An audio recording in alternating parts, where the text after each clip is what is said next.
It was 1962. I graduated from college and moved to Mansfield to teach Bible in public schools. And in 2 or 3 years, I ended up in 5 schools with 1,700 children a week that I taught.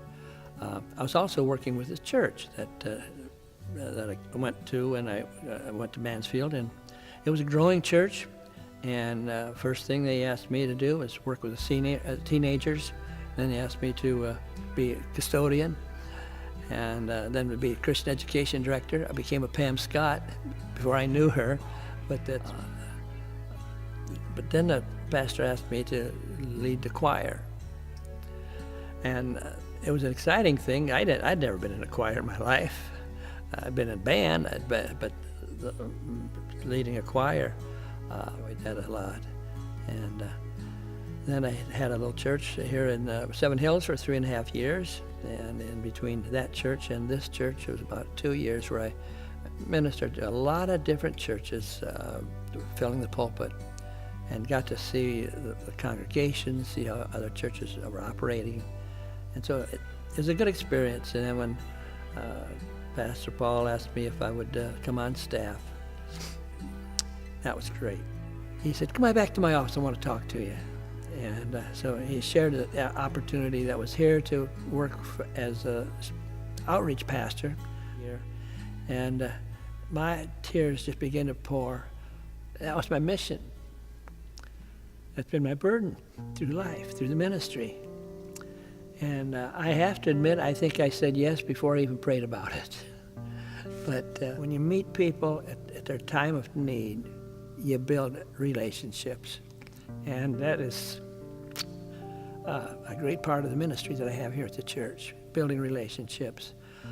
Do I enjoy getting up at 4 o'clock, 4:30 in the morning to make an early morning trip down to University Hospital or Cleveland Clinic? No. But I know how important that is to the people that I'm visiting and calling on. And I have one gentleman in the church that constantly reminds me of that I have been at the birth of every one of their babies. A different change, a change of going to working with senior adults.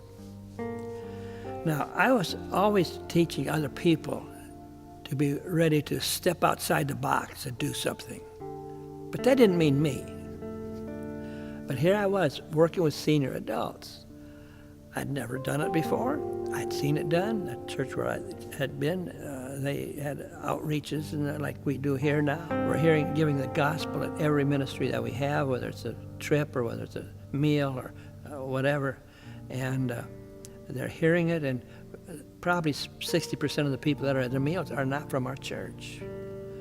I'm really humbled when I realize for 18 years I've worked with this church, and they have been so good to me, so kind and appreciative, and I appreciate them. It's been a great church, wonderful experience, but I have a calling that I think is pretty inviting. I have 4 grandchildren and their mom and dad down in Mansfield that I want to spend some time with when we are still physically able to do so, to mold their lives. So thanks, dear folks at Parma Heights Baptist Church. You've been a tremendous comfort to me and help to me and my wife. Thank you. Well, Craig, when I met Pastor Terry, it was about 18 years ago at a men's retreat at Skyview Ranch. And he was alone on the basketball court just shooting around. I went up there, and of course I knew who he was, but I didn't know he could play the game like he did. And he commenced to school me on the basketball court. 10 years ago, when I started coming to the Item Fellowship lunches after I retired, I went to Pastor Terry and I said, I may have a couple of suggestions.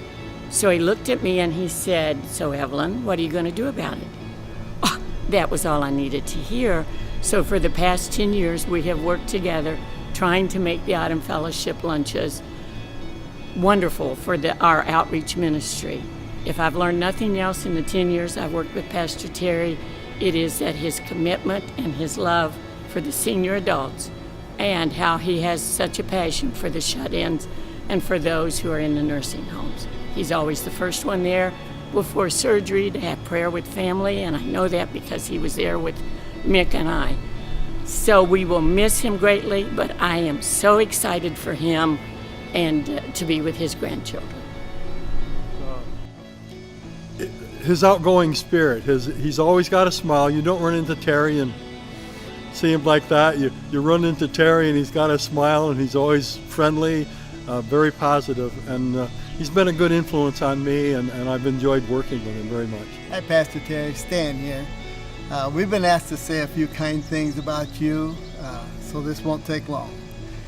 Seriously, this church was blessed, our autumn fellowship was blessed when you were here, filled the spot perfectly, never missed a beat. So we're just...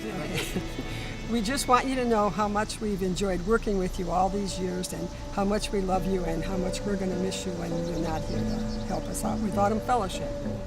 And finally, Terry always, and I mean always, announces the truth of the gospel in every event and any activity that I've ever been near him, whether it's the bus trips or the senior luncheons, whatever it might be.